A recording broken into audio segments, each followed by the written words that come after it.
Assalamualaikum warahmatullahi wabarakatuh.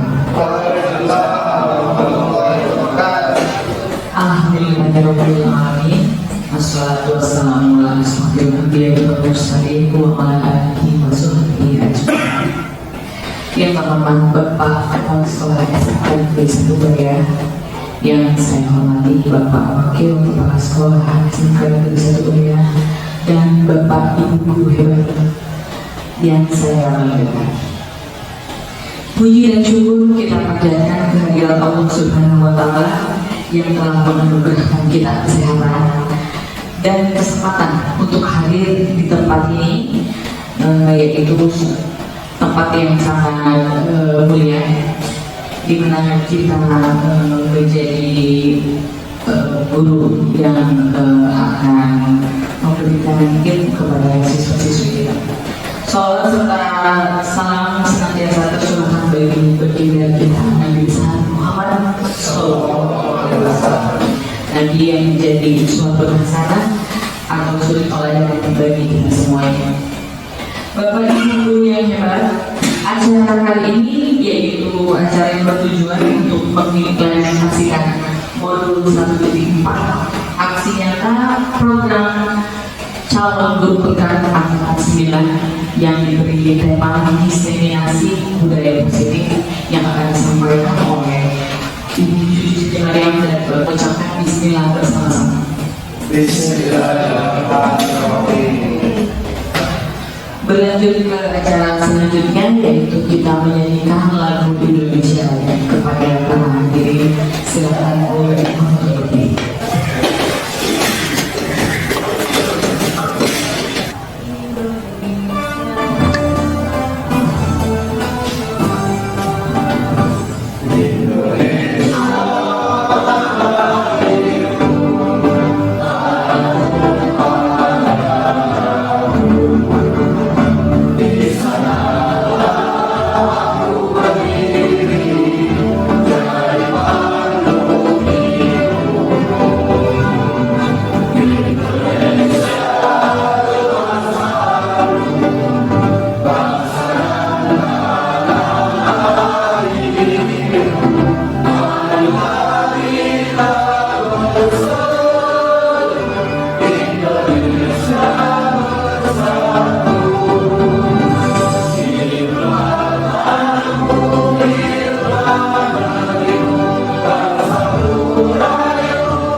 Bapak Ibu dimohon untuk duduk bersama.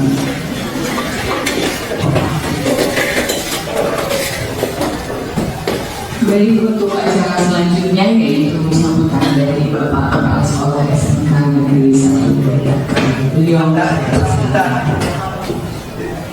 baik, assalamualaikum warahmatullahi wabarakatuh. Sekali lagi assalamualaikum warahmatullahi wabarakatuh. Alhamdulillahirabbil alamin allazi lam yalid wa lam yulad wa lam yakul lahu kufuwan ahad. Wassalatu wassalamu ala anbiya'i wal mursalin wa ala alihi washabihi ajma'in. Amma ba'du. Yang saya hormati para wakil kepala sekolah, yang terhormat Bu Cucu Dataku Buta SMK N1 Bayan untuk mengikuti program CGP, tak lupa kita mengharap ridha Allah agar senantiasa sholawat dan salam terdepan curahkan bagi kita besar Muhammad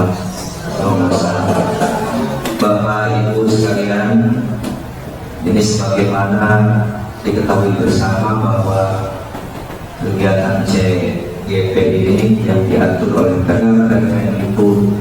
Tapi sebaliknya program ini program yang bagus harus dilaksanakan, diimplementasikan, didestinasikan, ditularkan.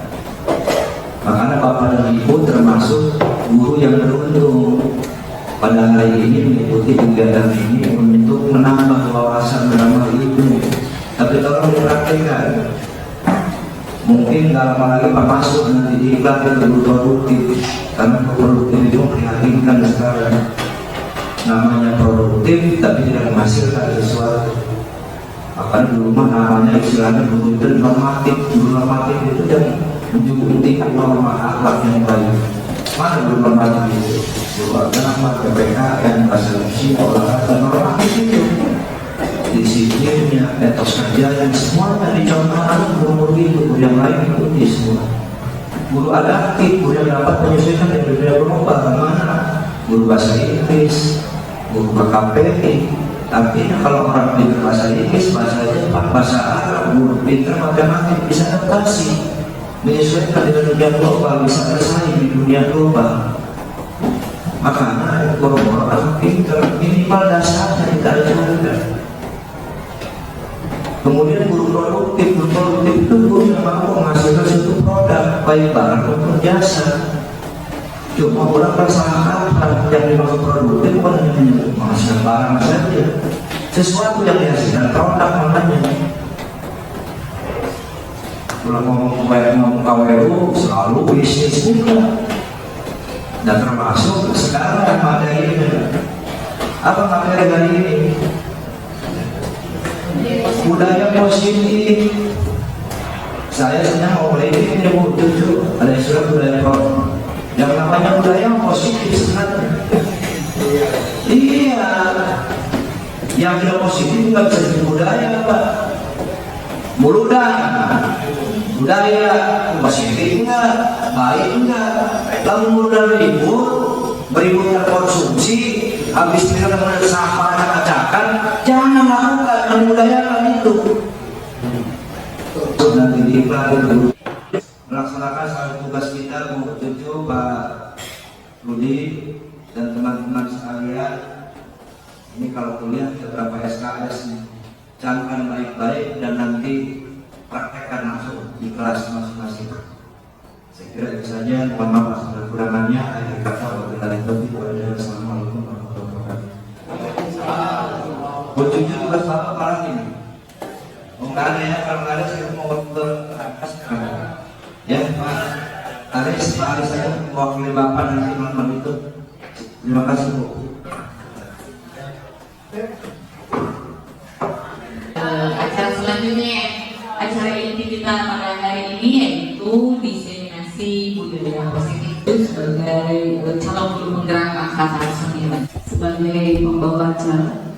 Assalamualaikum warahmatullahi wabarakatuh. Alhamdulillahirrahmanirrahim. Puji syukur kehadirat Allah Subhanahu wa Ta'ala, di mana pada pagi yang cerah ini kita bisa berkumpul dalam keadaan sehat walafiat. Salam serta salam marilah kita curahkan kepada Nabi besar kita, Nabi Muhammad SAW, sahabatnya, kerabatnya, hingga pengikutnya sampai akhir zaman. Amin ya rabbal alamin. Bapak Ibu, baiklah saya di sini akan mempresentasikan atau memberikan materi tentang modul titik 4 aksi nyata diseminasi budaya positif. Tapi sebelumnya saya mohon maaf di sini, bukan berarti saya di sini paling pintar Bapak Ibu, bukan berarti saya paling hebat, tapi semua kita guru-guru hebat, kita semua guru-guru pintar. Makanya saya tanpa dukungan Bapak Ibu di sini saya bukan apa-apa. Sekali lagi terima kasih kepada Bapak Ibu yang sudah menyempatkan waktunya dalam kegiatan ini.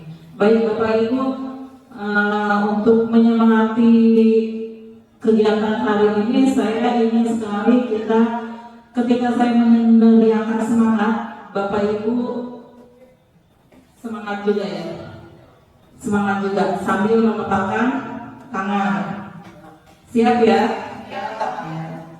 Bapak Ibu hebat, semangat? Bapak Ibu hebat, semangat? Bapak Ibu hebat, semangat? Baik, terima kasih Bapak Ibu.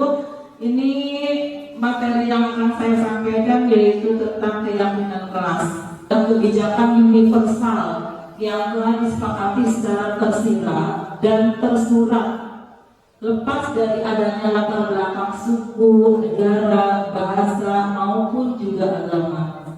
Keyakinan kelas dibuat secara bersama-sama dengan seluruh siswa yang mempunyai nilai-nilai kebajikan yang dapat dipercaya.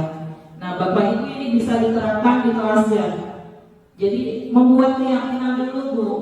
Keyakinan kelas ini tidak dibuat hanya sepihak, tapi dengan siswa juga diajukan. Misalnya, ayo nak hari ini sebelum keyakinan kelas itu dibuat sebelum pembelajaran atau awal semester dibuatnya. Kita ajak anak-anak kita untuk membuat keyakinan kelas. Misalnya datang tepat waktu. Misalnya anak ada yang mengajukan datang tepat waktu. Nah, itu nanti kita bahas. Apakah setuju tidaknya bahwa keyakinan kelas itu nomor 1 datang tepat waktu? Setuju, Bu? Nah, seperti itu. Jadi harus ada keyakinan kelas dulu. Nah, ini yang tertarik saya bahas. Mengapa keyakinan kelas? Mengapa bukan peraturan kelas? Ya, alasannya kenapa? Kita ganti sekarang Bapak Ibu, tidak ada peraturan kelas. Nah, ini menurut, sebelum ke pemaparan ada kuis dulu. Nanti ada hadiah buat Bapak Ibu, menyusul hadiahnya. Tebak aku. Boleh bacakan Bu Rizky? Pagi-pagi ya, pagi-pagi aku ada 2, di siang hari aku ada 3, kalau malam aku nggak ada. Aku ada di ujung api dan di tengah-tengah air. Aku punya kepala, sayangnya nggak punya leher. Dan kalau aku sudah besar dan tinggi, biasanya kepalaku hilang. Tanpa aku, dunia dan cinta tidak ada. Siapa aku? Siapa ayo? Ada yang bisa menebak? Ya, pagi-pagi katanya ada 2, di siang hari ada 3. Kalau malam aku nggak ada, mana ya? Bayangan kayak bayangan. Terima kasih Bu Rizky. Bayangan belum tepat. Ya, kemudian apa? Betul, tepuk tangan buat Mulia. Ya, jadi bukti ya pagi-pagi. Paginya ada 2 hina. Di kakak pagi ada 2. Di siang hari aku ada 3, betul? Di kata siang, kata hari-nya ada 3. Kalau malam aku nggak ada. Ada nggak dalam kalimat itu hina? Tidak ada. Aku ada di ujung api dan di tengah-tengah air. Ada? Ada ya. Api di tengah-tengahnya air. Aku hanya kepala. Sayangnya tak punya leher. Dan kalau aku sudah besar dan tinggi, biasanya kepalaku hilang. Apa itu? Huruf I, kapital. Tanpa aku, dunia dan cinta tidak ada. Nah, dunia, I-nya dan cinta.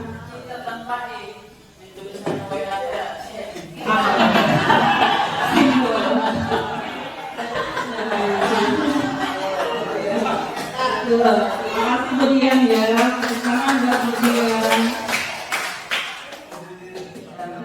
Silakan hanya dia. Hadiahnya itu. Baik. Nah, kita lanjut tadi. Mengapa keyakinan kelas? Mengapa bukan peraturan kelas? Menurut dosen tahun 1998 bahwa kenapa harus keyakinan? Karena keyakinan itu akan lebih memotivasi seorang dari dalam.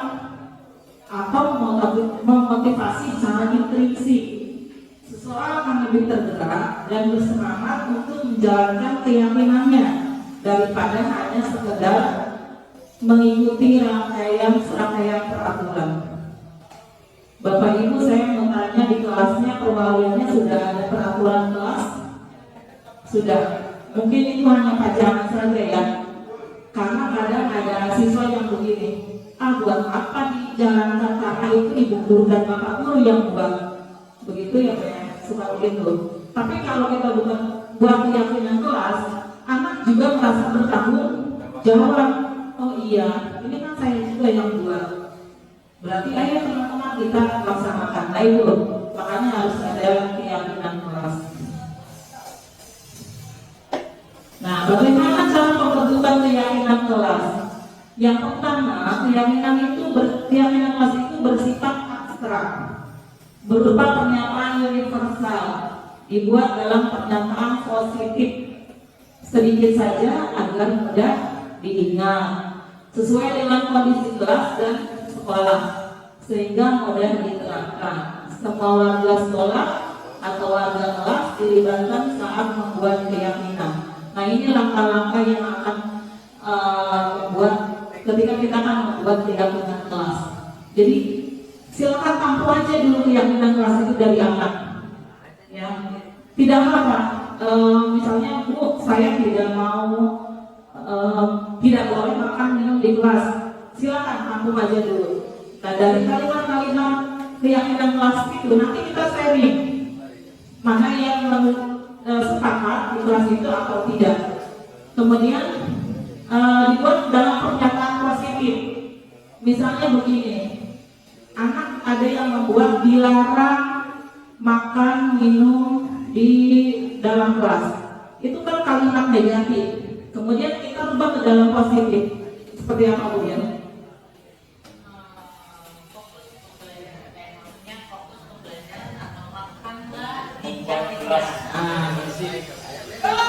Atau makan di luar jam pembelajaran. Nah itu berarti kalimat positif dari dilarang makan di dalam kelas, seperti itu.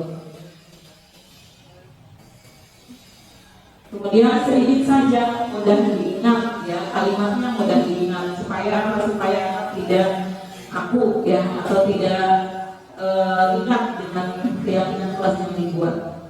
Seperti itu. Kita lanjut. Nah ini saya kemarin membuat di keyakinan kelas di 12 KP 1 ya, ternyata serupa, banyak pendapat-pendapat dari anak-anak yang memberikan keyakinan kelas ya.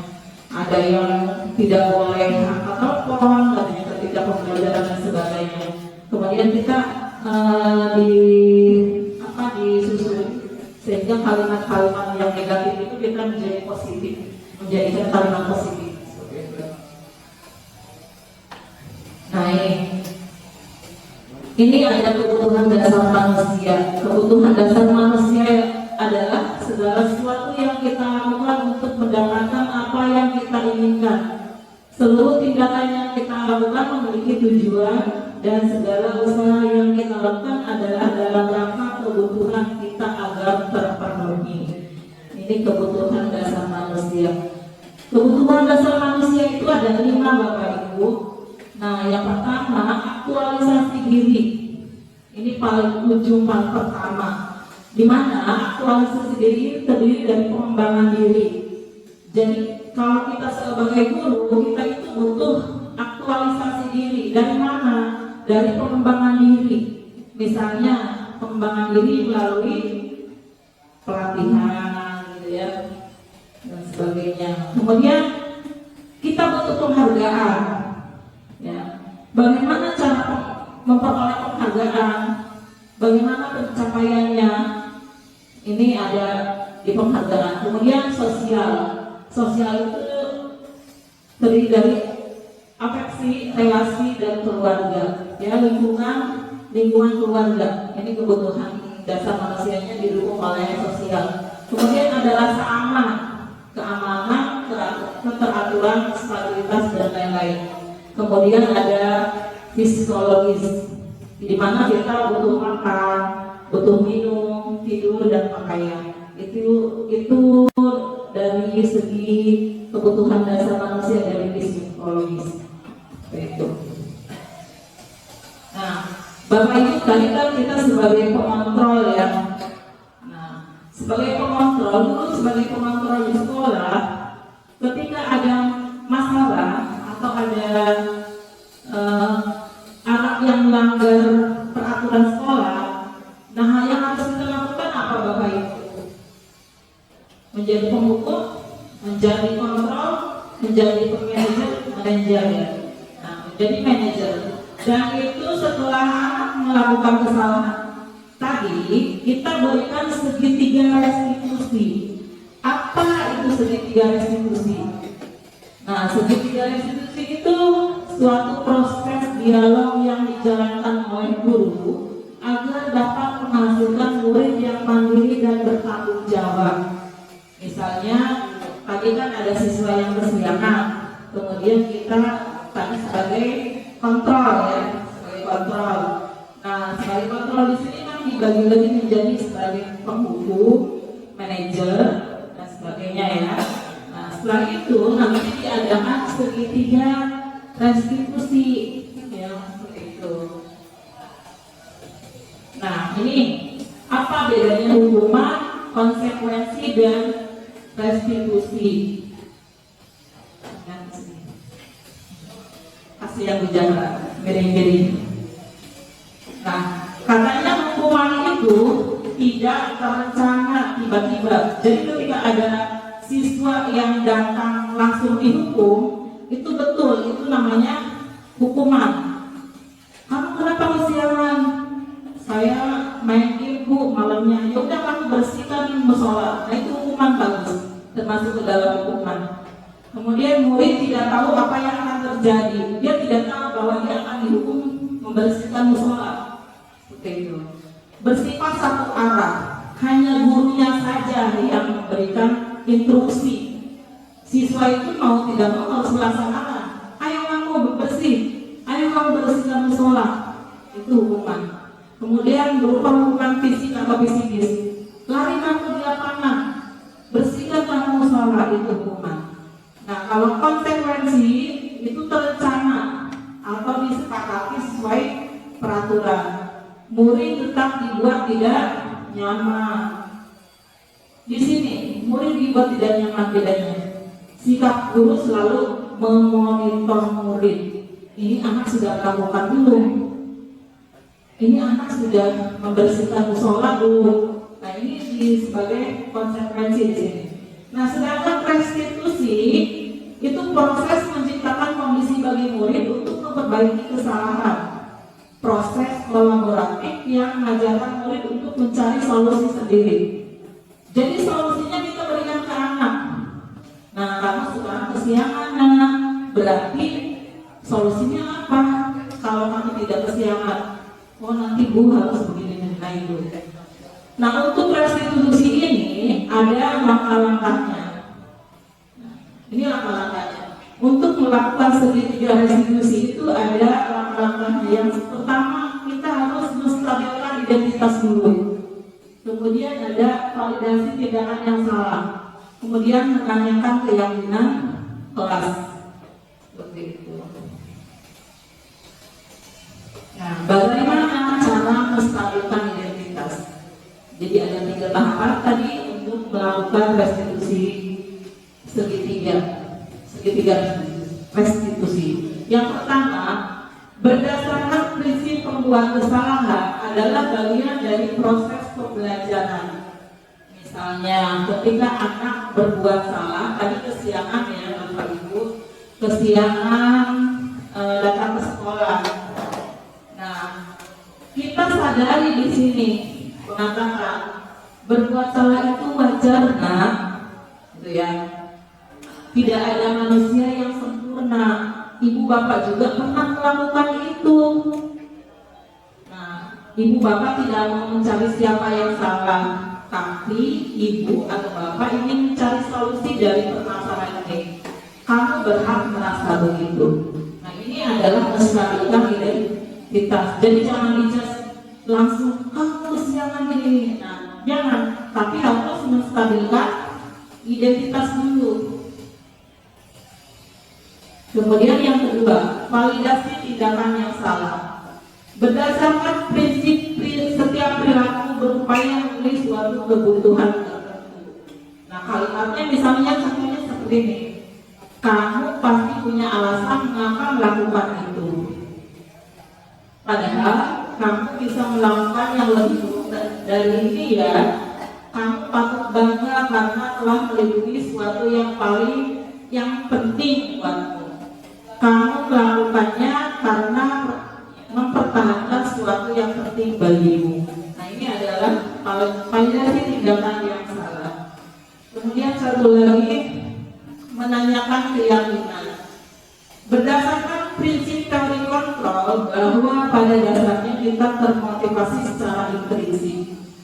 Ya, jadi kita sebetulnya termotivasinya secara intrinsik. Apa yang ditanyakan kepada siswa yang tadi melakukan kasus kecurangan? Nah, apa keyakinan kelas kita? Makanya keyakinan kelas kita itu dibuat. Ya, kalau misalnya kita sedang aja tiba-tiba ada anak, kita menanyakan keyakinannya.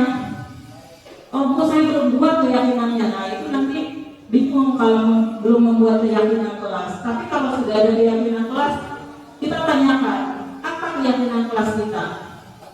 Misalnya, bu, tepat tentang waktu. Nah, itu kamu tahu, bu. Ya.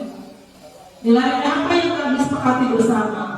Nilainya apa? Keyakinan kelas itu berarti datang tepat waktu itu apa? Nilai kebajikannya. Disiplin, bu. Iya, berarti kamu tahu. Seperti apa gambaran sebuah kelas yang ideal menurut kamu? Ya. Kamu ingin menjadi orang seperti apa? Itu adalah menanyakan keyakinan kelas. Baik, kemudian karena mungkin masih jenuh, yang sudah mulai jenuh ya, kita SBI lagi ya. Mohon Bapak Ibu untuk kesediaannya berdiri, kita melakukan SBI terlebih dahulu.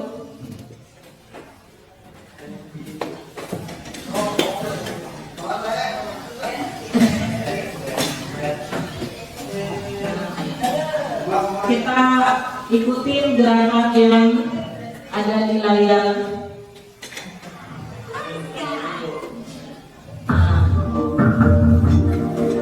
Kita SBI arang sama. Tangannya di depan.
lumayan berkeringat. Minum dulu Pak, minum boleh. Silakan Bapak Ibu.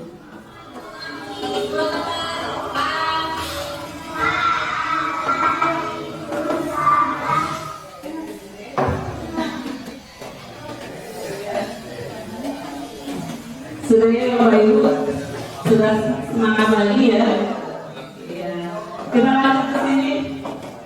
Walaupun berkeringat tadi, kita lanjut ke bagaimana penerapan restitusi.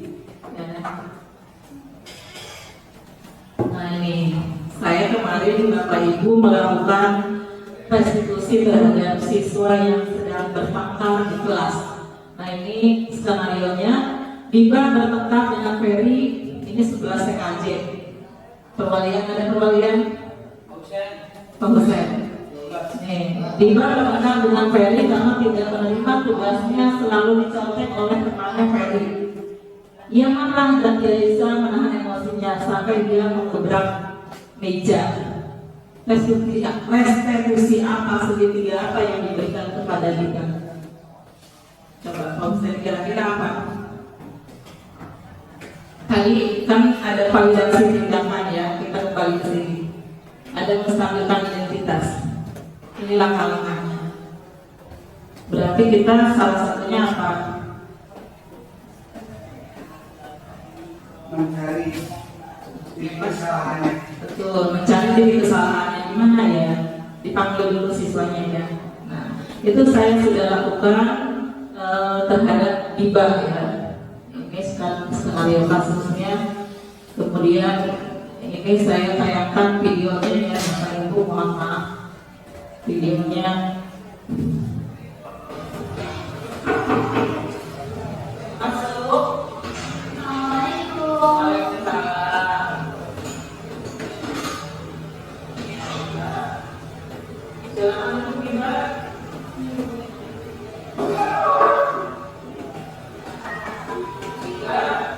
Itu adalah dari semua kelas.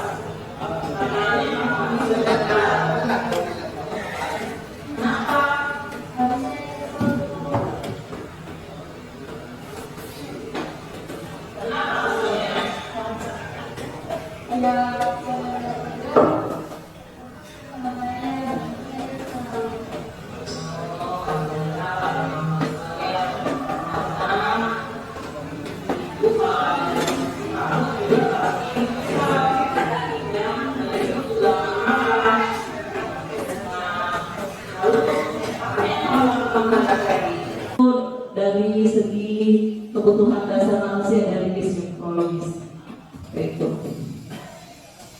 Nah, Bapak Ibu tadi kan kita sebagai pengontrol ya. Nah, sebagai pengontrol, dulu sebagai pengontrol di sekolah, ketika ada masalah atau ada anak yang melanggar peraturan sekolah, nah hal yang harus kita lakukan apa Bapak Ibu? Menjadi pengukur, menjadi kontrol, menjadi manajer ya. Nah, menjadi manajer. Dan itu setelah anak melakukan kesalahan tadi, kita berikan segitiga restitusi. Apa itu segitiga restitusi? Nah, segitiga restitusi itu suatu proses dialog yang dijalankan oleh guru agar dapat menghasilkan murid yang mandiri dan bertanggung jawab. Misalnya tadi kan ada siswa yang kesiangan, kemudian kita tadi sebagai kontrol ya, sebagai kontrol. Nah, sebagai kontrol di sini kan dibagi-bagi menjadi sebagai pembuku, manajer dan sebagainya ya. Nah, setelah itu nanti diadakan segitiga restitusi ya, seperti itu. Nah, ini apa bedanya hukuman, konsekuensi dan restitusi? Kasih yang bicara miring-miring. Nah, katanya hukuman itu tidak terencana tiba-tiba. Jadi ketika ada siswa yang datang langsung dihukum, itu betul, itu namanya hukuman. Kamu kenapa kesiangan? Saya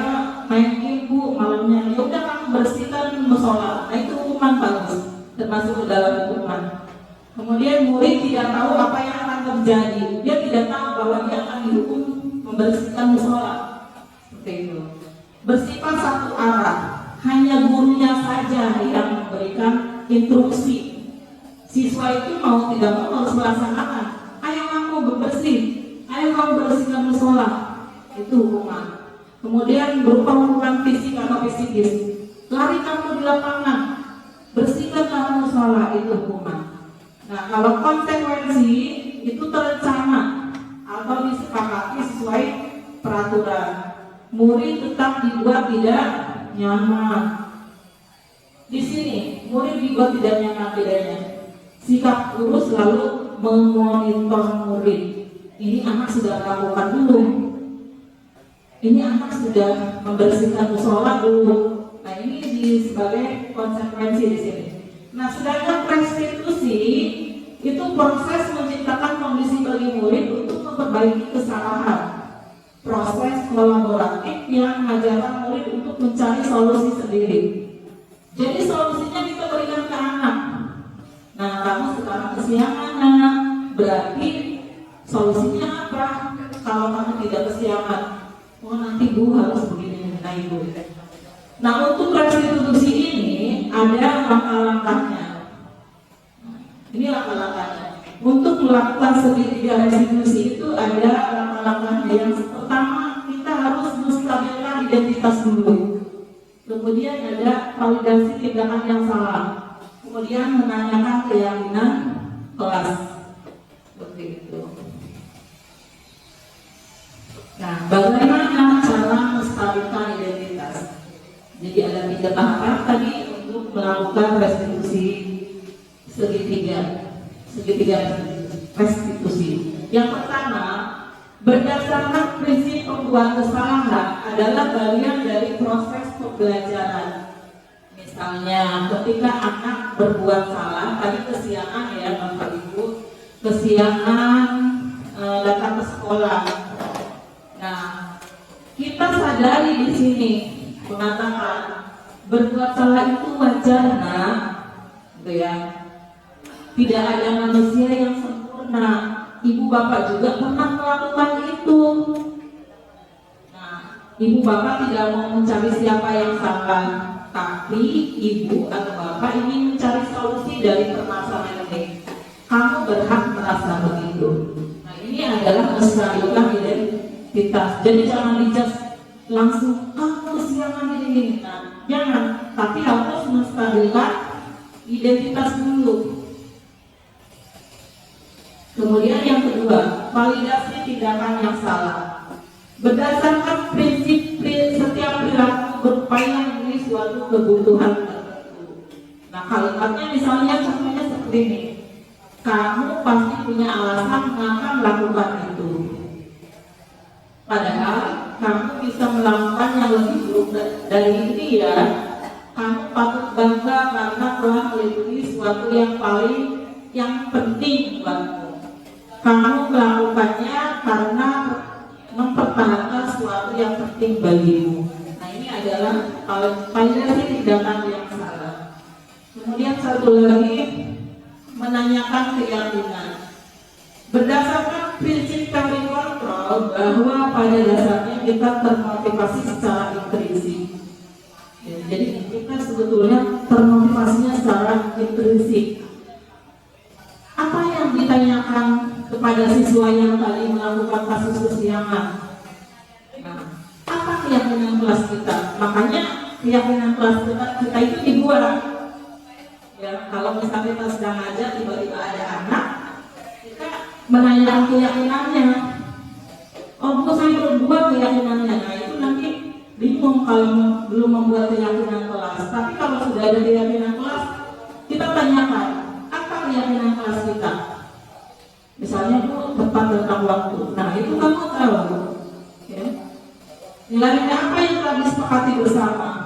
Nilainya apa? Keyakinan kelas itu berarti datang tepat waktu itu apa? Nilai kebajikannya. Disiplin bu. Iya, kita mau tahu. Seperti apa gambaran sebuah kelas yang ideal menurut kamu? Ya. Kamu ingin menjadi orang seperti apa? Itu adalah menanyakan keyakinan kelas. Baik, kemudian karena mungkin masih jenuh yang sudah mulai jenuh ya, kita speaking lagi ya. Mohon Bapak Ibu untuk kesediaannya berdiri, kita melakukan speaking terlebih dahulu.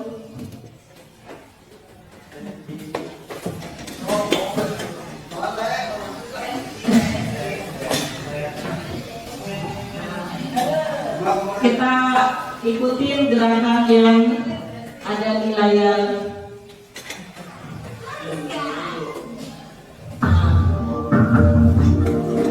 Kita SBB arah salsa. Tangannya di depan.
Baik, terima kasih Bapak Ibu hebat. Tangan untuk kita semua. Lumayan ya Pak ya? Lumayan berkeringat. Minum dulu Pak Ibu, minum boleh. Silakan Bapak Ibu.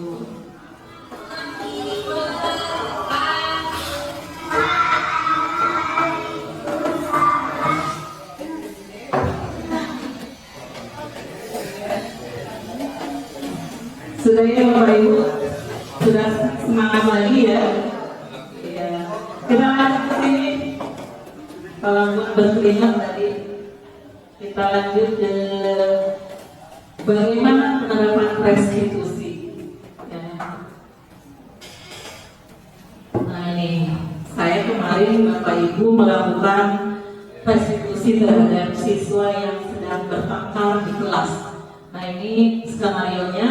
Biba bertengkar dengan Ferry, ini 11 TKJ. Perwalian, ada perwalian? Pak Hussein. Biba bertengkar dengan Ferry karena tidak menerima tugasnya selalu dicontek oleh temannya Ferry. Ia marah dan tidak bisa menahan emosinya sampai dia mengebrak meja. Restitusi apa, segitiga apa yang diberikan kepada Biba? Coba Pak Hussein kira-kira apa? Tadi kami ada validasi tindakan ya, kita kembali ke sini. Ada menstabilkan identitas. Ini langkah-langkahnya. Berarti kita salah satunya apa? Mencari kesalahannya. Betul, mencari titik kesalahannya di mana ya?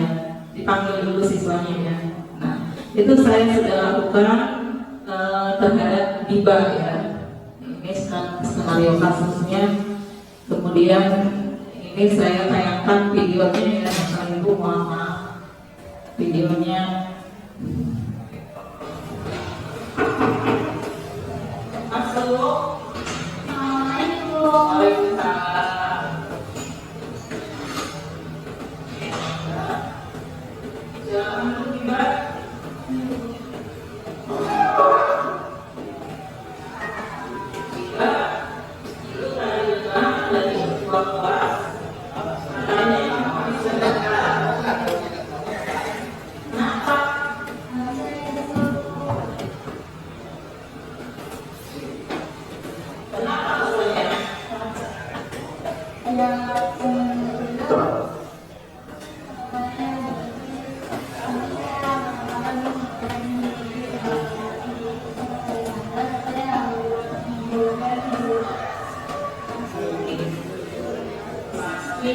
kebetulan seperti itu ada alasannya ya. Kenapa alasannya?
Nanti Bapak Ibu analisis sebelah mana yang tidak ada segitiga restitusinya. Kamu bersedia memperbaiki masalah ini?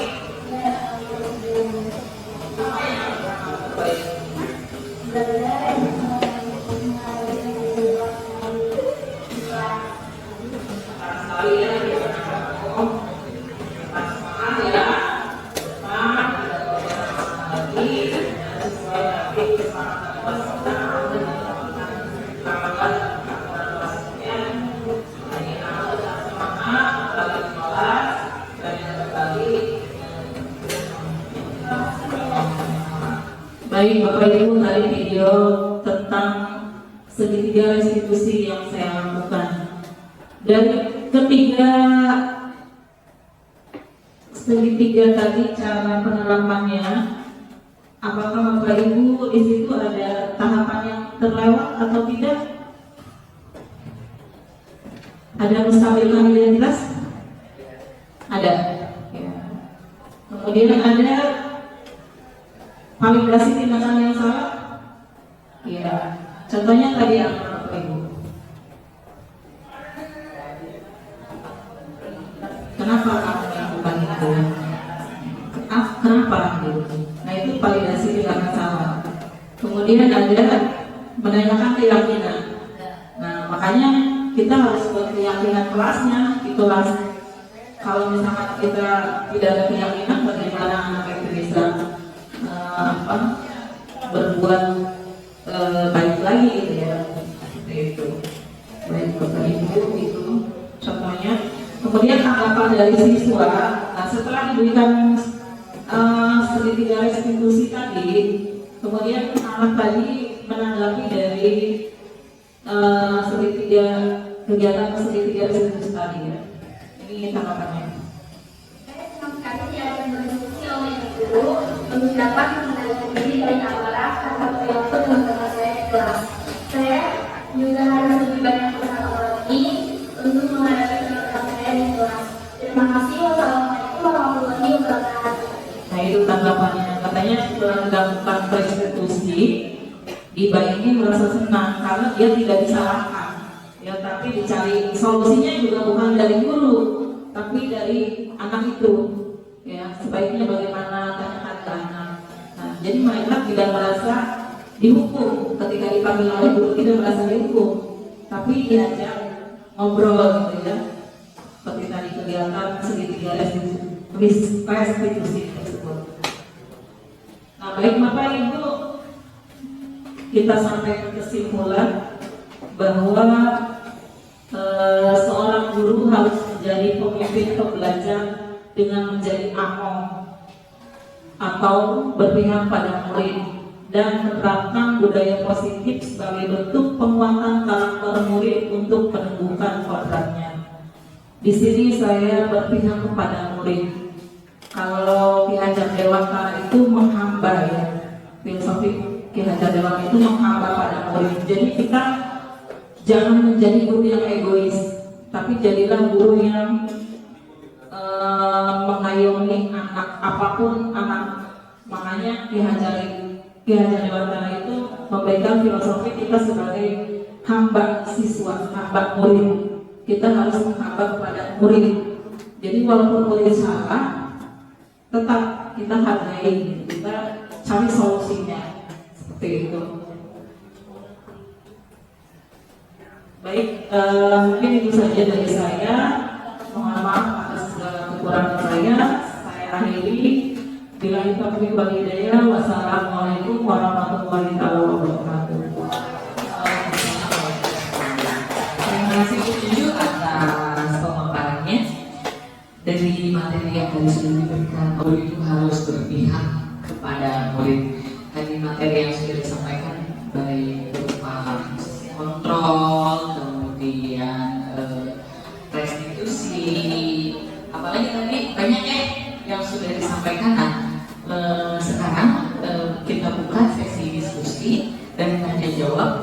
Barangkali ada materi yang masih harus digali, Bapak Ibu masih ingin tahu nih harus seperti apa nih saya sebagai guru, bagaimana nih tahap-tahapnya buat keyakinan kelas, atau misalnya posisi kontrol sebagai saya harus seperti apa nih, misalnya ada kasus-kasus yang seperti apa, boleh silakan diungkapkan di sini, kita diskusikan sama-sama.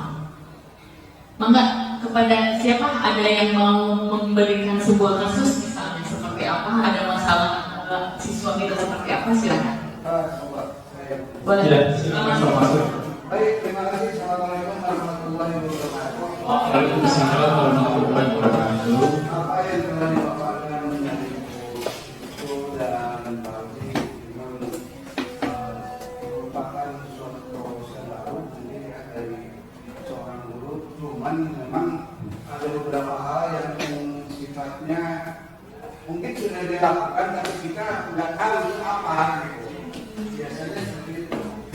Apa sih yang dinamakan setelah penjelasan tadi ternyata memang seperti contoh guru sebagai manajer, sebagai teman, sebagai itu ternyata dulu itu memang kita pernah melakukan itu. Cuman kita karena tidak tahu juga apa, jadi kita membayangkan akhirnya. Seperti contoh yang diurutan-urutan tadi, sebenarnya itu manajer itu pernah ya dilakukan, cuma apa yang terjadi? Hal yang paling mendasar adalah siswa tersebut istilahnya cepat bosan. Gitu. Artinya kita sudah persuasif dan sebagainya, sudah melaksanakan langkah-langkah yang konkret, efektif, tapi ya kembali lagi mungkin karena sehari itu mungkin benar, seminggu itu benar, tapi kemudian setelah itu kembali seperti semula. Jadi ini yang kadang-kadang yang sudah kita jalani seperti yang dari tahapan tadi, ternyata memang berlaku untuk beberapa saat, gitu. Tapi kemudian berubah lagi. Nah ini yang membuat mungkin kalau saya bilang tipe-tipe guru itu memang apa istilahnya seperti apa sih sebenarnya idealnya sebagai manajer, sebagai itu kan hanya tipe. Nah kalau berulang ini seperti apa gitu, dan kita wajib apakah diulang lagi tipe tadi atau gimana? Terima kasih.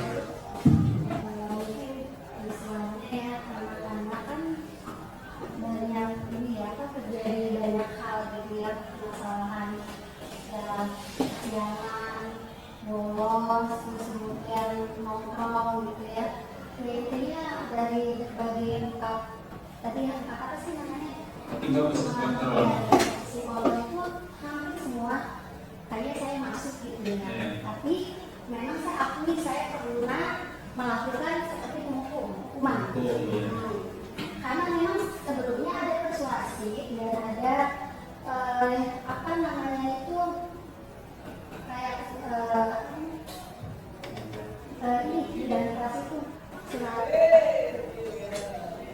enggak di dalam kelas itu kan tidak bukan kesepakatan ya tentunya kan tanya ya harusnya kenapa melakukan ini, ada persuasi, tapi memang itu yang dikatakan sama Yudi itu awalnya setelah dikasih dikasih ke pimpinan arahan, anaknya memang ngurus tidak lakukan lagi, akhirnya kan bosan kali ya anaknya ya. Dan tentunya ya saya juga bingung apa yang saya lakukan karena blank gitu ya. Kalau dipukul secara fisik nggak mungkin. Makanya saya yang dalam bapak itu pernah saya lakukan, tapi itu saya hukum dengan positif seperti nyapu, gitu ya, bersihin, ambil sampah. Karena itu saya pikir itu adalah yang positif biar ada sanksi jerak gitu. Karena memang bingung apa yang harus dilakukan ketika anak itu harus bisa berubah secara cepat gitu kan. Gitu. Jadi saya persuasi. Mungkin Bu Cucu mau menambahkan, silakan. Baik, terima kasih Bu.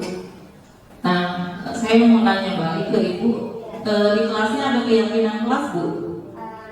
Kesepakatan kelas. Ya, ada. Sudah ditulis dari siswa juga. Ada dari siswa juga di dalamnya ya. Betul Bu. Tadi kan setelah diadakannya kesepakatan kelas atau keyakinan kelas, kita panggil anak yang bermasalah tersebut. Kemudian langkah kedua yaitu kita melakukan segitiga restitusi secara pribadi saja dulu ya. Jangan dulu langsung diberikan hukuman dulu. Jadi diberikan restitusi dulu. Biarkan anak berpendapat dulu. Kenapa kamu melakukan seperti itu? Seperti tadi langkah-langkah yang validasi tindakan seperti dia kamu. Kemudian anak diberikan pendapat solusi. Misalnya supaya kamu tidak berbuat begitu lagi, solusinya apa menurut kamu nak? Misalnya ya mungkin saya harus lebih pagi lagi bangunnya, misalnya kalau dia kesiangan. Nah untuk bangun lebih pagi kamu harus bagaimana nak?